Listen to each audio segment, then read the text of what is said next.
പെണ്ണ് കേസ് ആ പെണ്ണ് കേസ് കേട്ടോ. പെണ്ണ് കേസ് സിനിമ കണ്ടിറങ്ങിയിരിക്കുകയാണ്. എല്ലാരും ഞെട്ടി. എന്ത് കേട്ടാ ഇതില് മൂവി റിവ്യൂ പെണ്ണ് കേസ് ഇട്ടിട്ടുണ്ട്.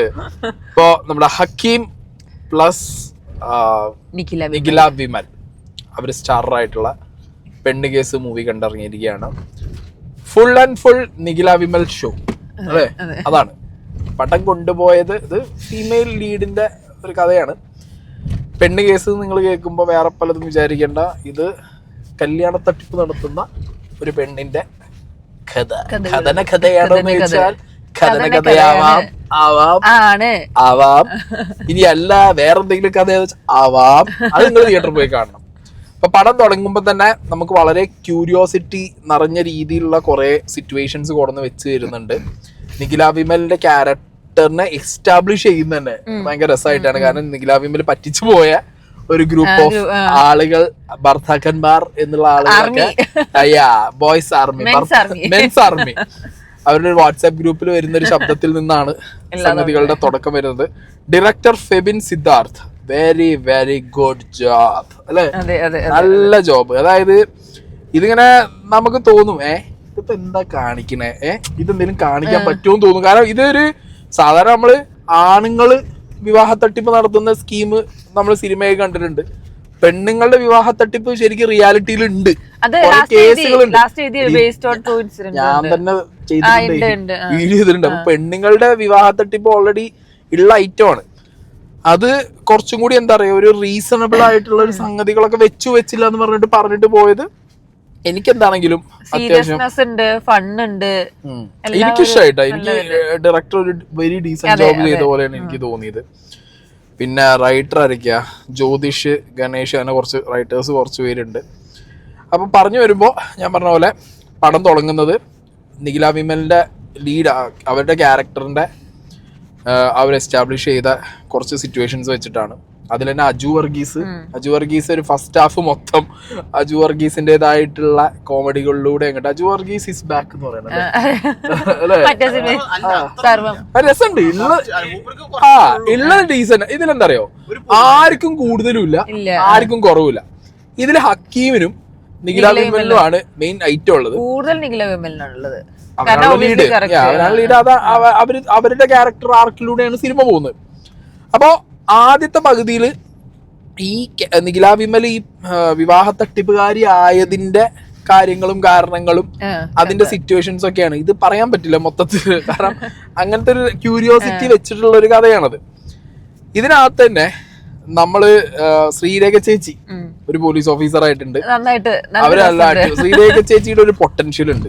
അത് സിനിമയിൽ ഇനിയും കൂടുതൽ മലയാളം സിനിമയിൽ ആരെങ്കിലും ഒക്കെ ഉപയോഗിച്ചു കഴിഞ്ഞാൽ അടിപൊളിയായിരിക്കും എന്ന് എനിക്ക് പേഴ്സണലി തോന്നിയിട്ടുണ്ട്. കാരണം ബിഗ് ബോസിലൊക്കെ അവരുടെ പെർഫോമൻസ് നമ്മൾ കണ്ടതാ. ഇങ്ങനെ ക്യാരക്ടർ മാറും, ഒരു രക്ഷയില്ല.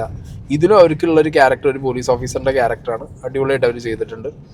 പിന്നെ നമ്മുടെ ലാല, മലപ്പുറത്തിന്റെ സ്വന്തം ലാല, പാങ്ങിലെ ലാല പാങ്ങാരനായിട്ട് തന്നെയാണ്. പക്ഷെ പേര് ഇതില് ലാല നാളോ അറിയില്ല, പേര് പറഞ്ഞിട്ടില്ല. മലപ്പുറം എവിടെ പാങ് എന്ന് പറഞ്ഞിട്ട്. ലാലി ഇതേപോലെ റീൽസിലൂടെ ഒക്കെ നിങ്ങൾ കണ്ട് ഭയങ്കര ഇഷ്ടപ്പെടുന്ന ഒരു വ്യക്തിയായിരിക്കും. ലാലയ്ക്ക് കിട്ടിയത് വലിയ സ്പേസ് ഒന്നും ലാലയ്ക്ക് കിട്ടിയിട്ടില്ല. കിട്ടിയ ഒരു സംഗതി ലാല കൊള്ളാം. അതിലെല്ലാവർക്കും അങ്ങനെ കൂട്ടത്തില് ഇതെന്താ പറയുക, ഈ നിഖില വിമലിന്റെ ക്യാരക്ടർ പറ്റിച്ചു പോയ ആൾക്കാരെ കൂട്ടത്തിലാണ് ഈ പിഷാരടിയും അജു വർഗീസും അങ്ങനെ കുറെ പേര് വരുന്നത്. പിഷുവിന്റെ സാധനങ്ങൾ കുറച്ചും കൂടി ഇമ്പാക്ട്ഫുൾ ആയി. പിഷാരടീന്റെ അതെ, അതൊരു സെക്കൻഡ് ഹാഫിക്കുള്ള ഒരു ലീഡ്, ഒരു ട്വിസ്റ്റ് ഒക്കെ വരുന്നത് ഈ സാധനത്തിനകത്താണ്. അതവര് നന്നായിട്ട് പിഷാരടി അത് അടിപൊളിയായിട്ട് ചെയ്തു. ആ കൗണ്ടർ ഭയങ്കര ഹിറ്റ് ആയിരുന്നു പിഷാരടീന്റെ. ഏതറിയ എനിക്ക് അച്ഛൻ കമ്മ്യൂണിസ്റ്റും അമ്മ കോൺഗ്രസും ആണെന്നുള്ളത് അത് ഇതിന്റെ ട്രെയിലർ വന്ന സമയത്ത് തന്നെ അത്യാവശ്യം ഓടിയ ഒരു ഐറ്റം ആണത്. അപ്പൊ പിഷാരടി അങ്ങനെ വന്ന് പിഷാരടി അങ്ങനെ എല്ലാവരും ഉണ്ടോ. സന്ധ്യ മനോജ് ഉണ്ടായിരുന്നു, സന്ധ്യ ചേച്ചി ഉണ്ടായിരുന്നു. നമുക്ക് അറിയാവുന്ന മുഖങ്ങളെ കാണുമ്പോ നമുക്കൊരു സ്പെഷ്യൽ സാധനം. ശ്രീകാന്ത് വെട്ടിയാർ. ഞാൻ ഒരു കാര്യം പറയട്ടെ, ഈ ചെങ്ങായിനെ ഇതുവരെ എല്ലാവരും സിനിമയെ കൊടുത്തിട്ട് ഒരുമാതിരി മറ്റോടത്തെ പണിയാണ് കാണിച്ചിട്ടുള്ളത്. എനിക്ക് ശ്രീകാന്ത് വെട്ടിയാരെ അഭിനയിപ്പിച്ച എല്ലാ ഡയറക്ടർമാരോടും എനിക്കുള്ള ഒരു ദേഷ്യം എന്താ അറിയോ, ഇങ്ങനെ നല്ല പൊട്ടൻഷ്യൽ ഉള്ള മനുഷ്യനാ. ഇന്നൊന്നും വേണ്ട, ഞാൻ ഈ സിനിമയിൽ ഏറ്റവും കൂടുതൽ ചിരിച്ച സീന് ഇതിലൊരു പോലീസ് സ്റ്റേഷൻ സീനിനകത്ത് ശ്രീകാന്ത് വെട്ടിയാർ ഇതിൽ വ്ളോഗറാ, ഇതിനെ ഹക്കീം പിടിച്ചോണ്ട് നിൽക്കുക. ഹക്കീമിനെതിരെ പ്രതിഷേധം അജു വർഗീസും ടീമും അപ്പുറത്ത് പ്രതിഷേധിക്കുമ്പോ ഇപ്പുറത്തെ സൈഡിൽ ഒരു പ്ലക്കാർഡിൽ പിടിച്ചൊരു നിർത്തണ്ട് ഈ ശ്രീകാന്ത് വെട്ടിയായിരുന്നു. ബ്ലോഗേഴ്സിനെതിരെയുള്ള അനീതി നിർത്തുക എന്ന് പറഞ്ഞിട്ട് ഒരു പ്ലക്കാർഡ് പിടിച്ചൊരു പാവം പിടിച്ചൊരു നിക്കലുണ്ട്. ഇയാളെ കൊണ്ട് നടക്കും ഡെലിവറി, കാരണം മാനറിസം കറക്റ്റ് ആണ്. ചെങ്ങായിക്ക് ആളുകളെ പിന്നെന്താ പറയാ, സിനിമാക്കാർക്ക് കുറച്ചുകൂടി ഈസിയാണ്, ഡയറക്ടർക്ക് ഭയങ്കര ഈസിയാണ് കൺവിൻസ് ചെയ്യാൻ. കാരണം ഇയാള് വരുമ്പോ തന്നെ ചിരി തുടങ്ങും. പണ്ട് ജഗദീഷ് ശ്രീകുമാറും നമ്മുടെ ഹരിശ്രീ അശോകൻ ഇങ്ങനെ സീസൺഡ് കൊമേഡിയൻസ് സ്ക്രീനിൽ വരുമ്പോ തന്നെ ചിരിക്കൂലോ നമ്മള്. അതുപോലെ ശ്രീകാന്ത് വെട്ടിട്ട് വരുമ്പോഴേ ചിരി തുടങ്ങും. തമാശയിലൂടെ ഒരു സീരിയസ് മുഖം നല്ല ദേഷ്യത്തിൽ തന്നെയോ, പക്ഷെ പറഞ്ഞ തന്നെ കോമഡിയോ. ശരിക്കും അങ്ങേർക്ക് കുറച്ചും കൂടി നല്ല റോളുകൾ, കുറച്ചും കൂടി ലെങ്തി ആയിട്ടുള്ള, കുറച്ചും കൂടി കൗണ്ടേഴ്സ് ഒക്കെ ഉള്ള റോളുകൾ കൊടുത്തു കഴിഞ്ഞാൽ ഒരു പക്ഷെ മലയാളത്തിന് നല്ലൊരു കോമഡി അല്ലെ ക്യാരക്ടർ ചെയ്യാൻ പറ്റുന്ന ഒരു നല്ലൊരു ആർട്ടിസ്റ്റിനെ കിട്ടും. സോ അത് കൺസിഡർ ചെയ്യുക എല്ലാവരും. സോ ഈ പടത്തിന്റെ ഒരു മേജർ ഫസ്റ്റ് ഹാഫ് മൊത്തം ഈ നിഖില വിമലിന്റെ ക്യാരക്ടർ ആരൊക്കെ പറ്റിച്ചു, അത് എങ്ങനെ പറ്റിച്ചു, അത് എന്തിനു പറ്റിച്ചു, പിന്നെ പോലീസ് സ്റ്റേഷനിൽ അതിനുള്ള റീസണിങ്ങും കാര്യങ്ങളും. സെക്കൻഡ് ഹാഫിലേക്കാണ് ഇതിന്റെ കുറെ ട്വിസ്റ്റുകളും മർമ്മപ്രധാനമായിട്ടുള്ള പരിപാടികൾ വരുന്നത്. സെക്കൻഡ് ഹാഫ് ആവുമ്പോഴത്തേക്ക് ഇതിലെ ഹക്കീമിന് കുറച്ചും കൂടി ചെയ്യാനുണ്ട്. ഹക്കീമിനെ കുറിച്ച് എന്താ പറയാ, ഹക്കീം ഓരോ സിനിമ കഴിയുമ്പോഴും ഹക്കീമിന്റെ ഒരു റേഞ്ച് അല്ലേ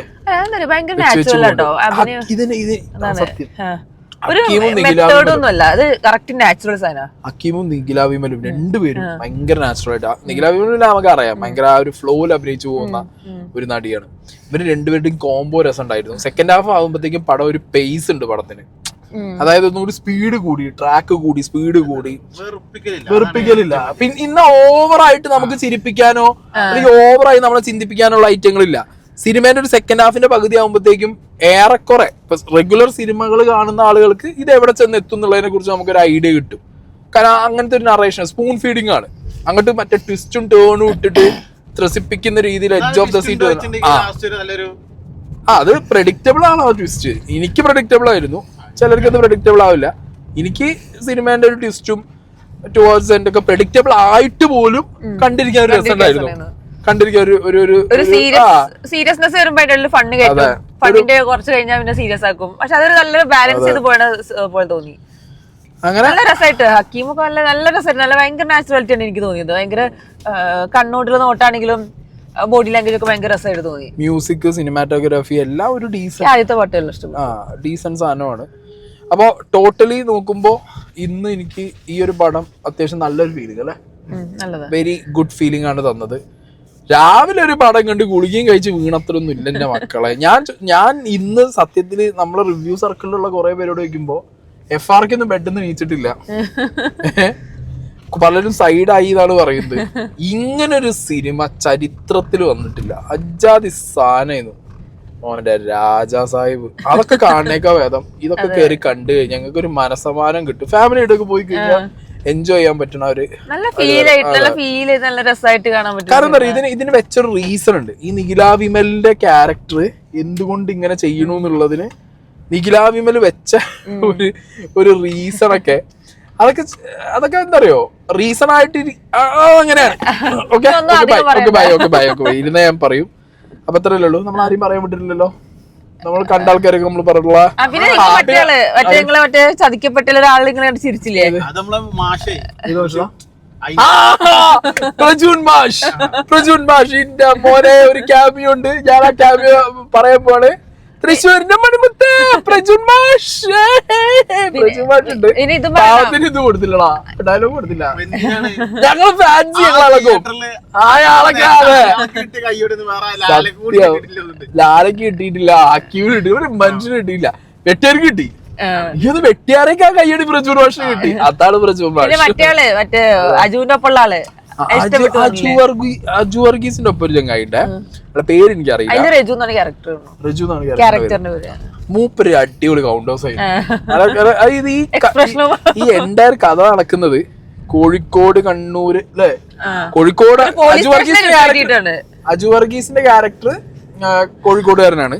ബാക്കിയൊക്കെ ഈ പറഞ്ഞ കണ്ണൂര്, കോഴിക്കോട് ബെൽറ്റിൽ കിടക്കുന്ന ഒരു സ്ലാങ്ങും കാര്യങ്ങളൊക്കെ ആയിട്ടാണ് പോകുന്നത് കേട്ടോ കഥ. അപ്പൊ എന്താണെങ്കിലും എനിക്ക് വളരെ ഇഷ്ടമായി. നിങ്ങൾക്ക് അടുത്തുള്ള തിയേറ്ററിൽ ധൈര്യമായിട്ട് പോയി കയറി കാണാം. ഒരു ഫ്രഷ്നെസ് ഉണ്ട് അല്ലേ, കഥയ്ക്കും ഒരു ഫ്രഷ്നെസ് ഉണ്ട്. മൊത്തത്തിൽ ഈ സിനിമയ്ക്ക് ഒരു ഫ്രഷ്നെസ് ഉണ്ട്, അതെനിക്ക് ഭയങ്കര ഇഷ്ടമായി. ഒരു സബ്ജക്റ്റിൽ തന്നെ ഒരു ഫ്രഷ്നെസ് തോന്നി, അത് ഹാൻഡിൽ ചെയ്ത രീതിയും അടിപൊളിയാണ്. ബോറടിപ്പിക്കില്ല. ഓക്കെ ഗൈസ്, ഞങ്ങൾ പോട്ടെ, നട്ടപ്പതിരിയായി, വീട്ടിൽ പോയി കിടന്നോട്ടെ. നാലും രാജാ സാഹിബ് പൊന്നോ, രാജാ സാഹിബ് നിനക്ക് അങ്ങനെ തന്നെ വേണം. ഒറ്റയ്ക്ക് പോയത് കണ്ടു. ഇന്ന് ഞാൻ ഒറ്റയ്ക്ക് പോയി, ഇവരാരുമില്ല, സ്നേഹമില്ല, അബില്ല, പ്രഭില്ല, ജിത്തുബായില്ല, ഒറ്റയ്ക്ക് പോയി. ഞാൻ അപരാധം കണ്ടല്ലോ എന്ന് ആലോചിക്കുമ്പോഴാണ് ഇവരൊക്കെ കൂട്ടിപ്പോയെന്ന്, ഇവർ കൂട്ടി കൊടുക്കുന്നു. ശത്രുക്കള്, ഏതെങ്കിലും ശത്രുക്കൾ ഉണ്ടെന്നുണ്ടെങ്കിൽ ഉണ്ടല്ലോ, അവർക്ക് പണി കൊടുക്കാൻ പറ്റിയ പരിപാടി രാജാ സാഹിബിനെ എടുക്കരുത്. പുറത്തുപോയി.